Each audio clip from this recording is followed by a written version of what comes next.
کف خیابون فرشته من یک چیز دیدم که میخوام با کل تان شام بتم. یک دقیقه بیا. داداش میتونم چند دقیقه وقتتون رو بگیرم؟ جانم بفرمایید در خدمتم. من از اینجا داشتم رد میشدم، بعد دیدم که شما یه آهنگ افغانستانی گذاشتین. اصالتا بچه کجایین؟ من اصالتا افغانستانی ام. همشهری خود ماست. این کشف فش سایکوی موتر سایکو یک دفعه رو بگیر موتر سایکو در کف خیابون فرشته استایل سایکو ماشاءالله.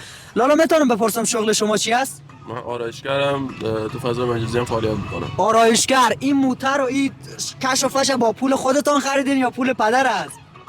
با پول خودمه.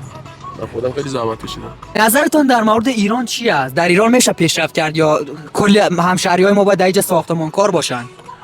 نظرم در مورد ایران خیلی ایران خوبه. برای ما فارسی زبانیم. ما الان تو هر کشور اروپایی که بریم باید 3-4 سال فقط زبانش یاد بگیریم. ما 3-4 سال میتونیم تو ایران یه حرفه، یه شغل، حالا هر چیزی تو فضای مجازی میتونیم فعالیت کنیم. تو 3-4 سال میتونیم خودمون رو ببندیم. این که وقتتون رو میذارین رو کارگری و ساختمون اینا، فقط خود جسمتون رو از بین میبرین. شما باید برین یه حرفه یاد بگیرین، یه شغل یاد بگیرین.